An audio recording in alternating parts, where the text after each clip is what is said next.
Just 3 months before you're listening to this episode, my sweet, kind, genuine mom, my last parent, passed away. She had been terminally ill for years, and it finally took her. 10 years before that, my dad was killed by a drunk driver at 4 p.m. on a road he'd driven on just about daily for 25 years. Those are two of the worst things that have ever happened to me. And unfortunately, there were a lot of hard things that happened in between. But you know what? I'm still standing. In this episode, I'm sharing why I 100% believe that adversity breeds resilience and how I have been able to get through some of the worst times of my life. My hope is that this episode encourages you to keep on keeping on, even through your worst times. Welcome to the City Girl Savings Podcast. I'm Raya Reeves, founder and finance coach of City Girl Savings. I turned my life around with budgeting many years ago, and now I'm on a mission to help others do the same. I fully believe that you can enjoy your life on a budget, and this weekly show will focus on the intersection of money and the city girl lifestyle. Join me every week along with some special guests as I share my experiences, advice, and guidance on navigating life and money as an experience-loving millennial.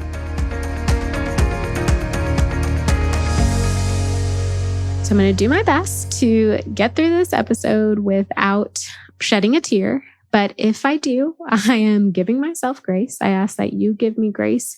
It is 100% okay to have emotions, to feel emotions, to show emotions. And if that's what happens, then that is what happens. But I firmly believe that adversity is inevitable.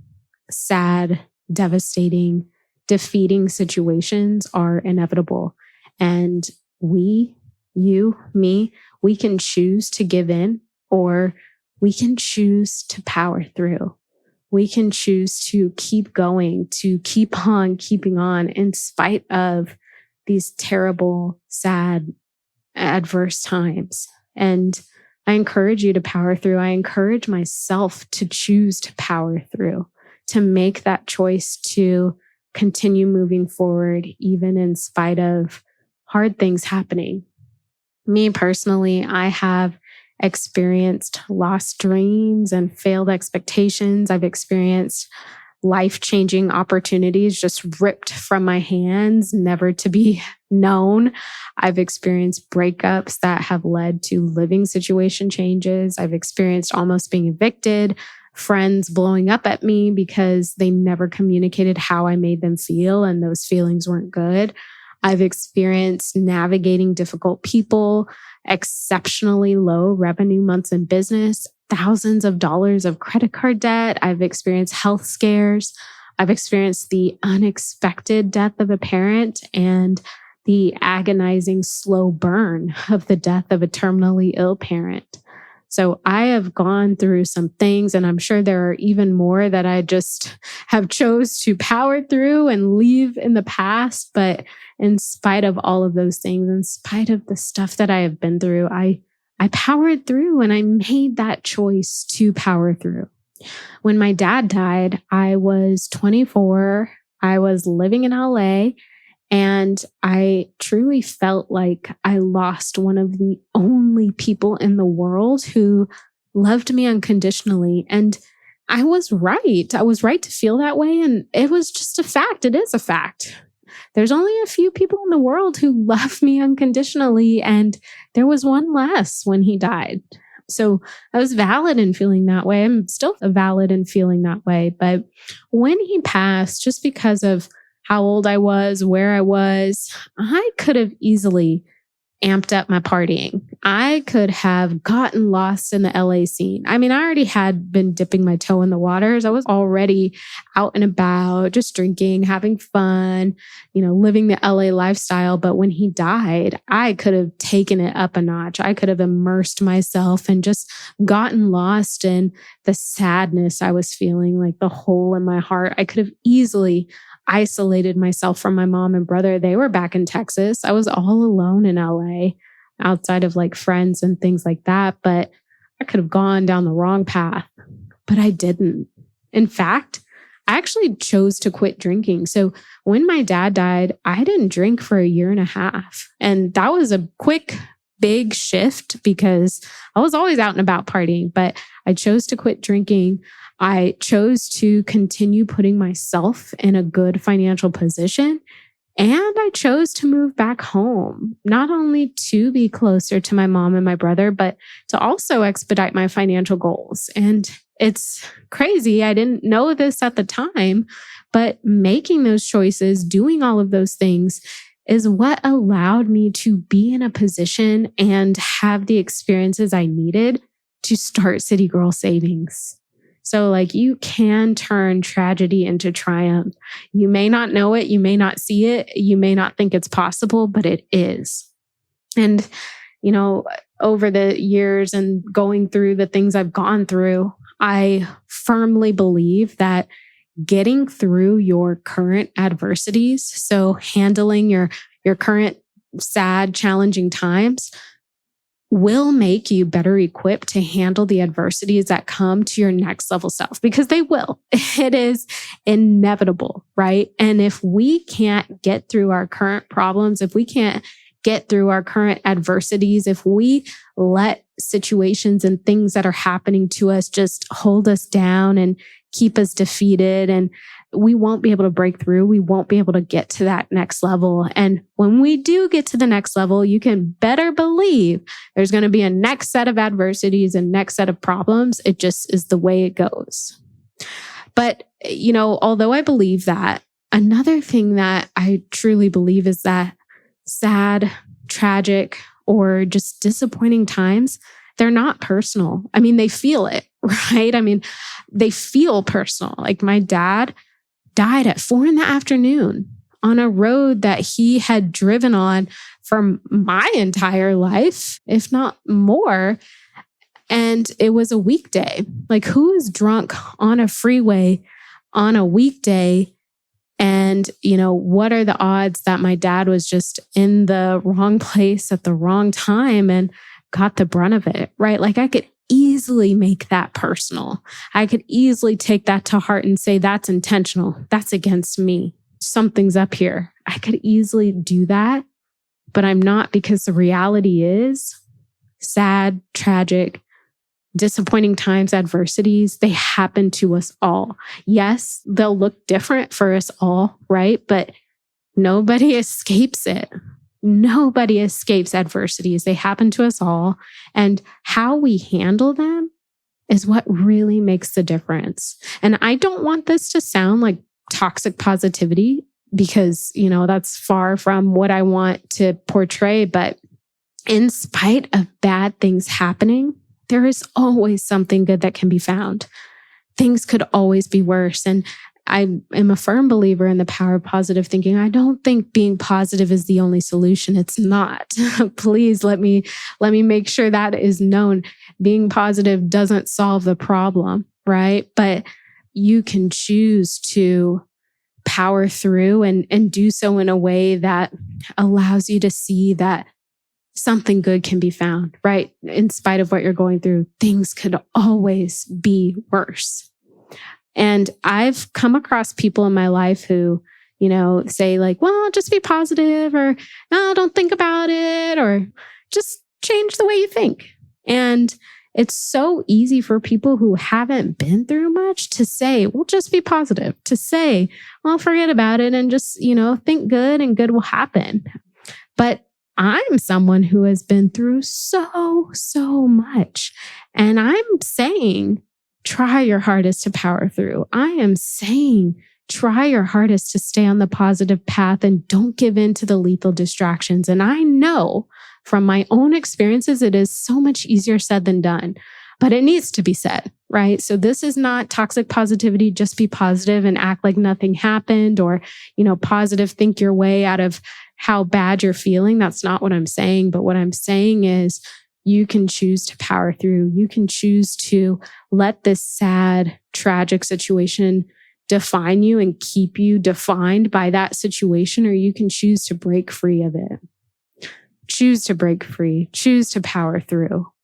And, even if you stray from the path every now and then, even if you have sad days, it's totally fine. Just work to bring yourself back. Okay. Just always come back to the path you're supposed to be on. And it's hard. I'm living in that hard time right now. Like, my mom died 3 months ago. That is very fresh. So I'm saying all of this and I'm saying it to myself too, but we are capable. We are capable of powering through, of choosing to power through. We are capable of not giving in to those lethal distractions, to choose the path that is maybe the harder path to go on, but the one we know we should be on. We can make those decisions. My mom was totally fine. I say fine. She was terminally ill, but she was fine on a Saturday. And by the following Friday, she was dead. And it happened so fast. It happened right before my eyes, but I got to say goodbye. I got to say final words, and I got to know that she heard me just based on the minimal communication she could do.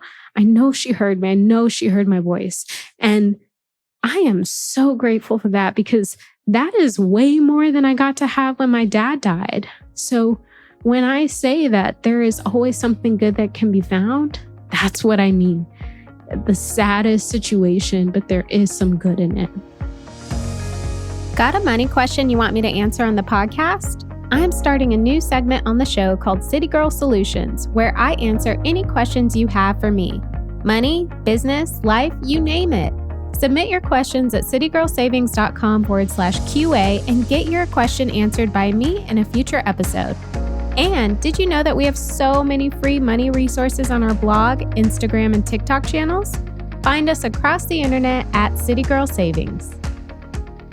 Now, losing both of my parents, the people who loved and supported me the most in my entire life, is absolutely the worst thing that's ever happened to me. Now, I don't have kids, right? And if I ever do one day, and God forbid something happened to them, I'm sure that would then become the worst thing that's ever happened to me. But as of now, the worst thing that could ever happen to me has happened. And in spite of that, I am choosing to power through. I am choosing faith. I am choosing resilience. I am choosing to lead an impactful, purposeful life. I am choosing to wake up each day and know the things that I should be doing to help me be a happier individual, to help me get to, new levels, just mentally, emotionally, spiritually, financially, like all the levels. I'm choosing to do those things. And let me just say, it's not always an easy choice. I don't always wake up every day with gusto and excitement for, working out and getting outside. Like, it's not always a happy thought, but I do it anyways. I choose it, even if I don't feel good or even if I don't feel like it, because I know it will help, and it always does. So before we wrap up this episode, I actually want to kind of end with sharing some of the things that I have done that have helped me when I'm going through my most challenging times. And like I said, not every day is easy, but consistently doing these things has made a huge difference for me. So the first thing is walking to the sunrise every morning. So before my mom's health took a turn, I was walking around the neighborhood at my office. But when her health was starting to decline, they actually opened a park close by. And so I would get out there before the sunrise and just walk. And it was and is, I still do it to this day. I'm going to continue doing it, but it is so calming, so peaceful, so serene. Just being in nature, seeing the sky and God's creation it's been so helpful. And it's hard to explain how helpful, but it totally has changed the game for me. So I will obviously continue doing that. Another thing that's helped me is daily devotionals, especially on grief and challenging times. So there's this app that I've downloaded, and they have plans based on like what you're going through. So you can select plans for stress, for grief, for addiction, anxiety, loss, just anything that you're going through. And when you select the plan, every day they give you a verse, a prayer, and just some information on the verse. And that has really helped me like get closer to God and get closer to my faith and just know that there's a bigger picture in the work. So that has been totally game-changing as well. Another thing that has helped me is listening to meditations and higher power messages. So when I say higher power messages, like really messages that are opening your mind to things outside of just our normal physical way of being, right? Like, so the spiritual level and the universe and just, knowing that there's so much energy being transferred and shifted and just understanding things at a much higher level has opened my mind and allowed me to realize that things aren't personal, right? Like the stuff that has happened to me is not personal. It's not, it has nothing to do with me. It's just the way things are. And those meditations and messages have definitely opened my eyes. Another thing has been journaling my thoughts and feelings. I feel like this is a baby form of therapy. Like nothing will top therapy. Therapy has also been amazing, especially when dealing with grief. But being able to get my thoughts and feelings out on a daily basis has been very helpful. And I love to go back to old journal entries and just kind of see where I was at. And there's always growth. So that has been helpful. And then finally, letting those close to me know when I'm having sad days. I don't always like sharing, when things aren't good. And I feel like I'm not the only one. But there are people in our lives who want to be there for us and who do care for us. So letting them know that, hey, it's not a good day or I'm sad or, I just don't understand, what's going on allows them to help us, like allows them to be there for us. And seeing someone you care about be there for you when you don't really know how you want them to be, it makes you feel good. So don't be afraid to share with those close to you. So if you are going through hard times, I am praying for your courage to power through. I am praying for your wisdom to know there's something good on the other side. And I am praying for grace that you allow yourself to just get through this hard time the best that you can. I'm going to be right there with you, rooting you on. Adversity breeds resilience. We are capable of handling hard things. Thank you so much for tuning in to City Girl Savings today. I hope you feel empowered and inspired to master your money as you make your way to your dream life. Make sure you subscribe so you're the first to know when a new episode comes out. I truly value your thoughts and feedback, so please leave a review and let me know how this podcast has impacted you. Can't wait to chat soon and make it a great day.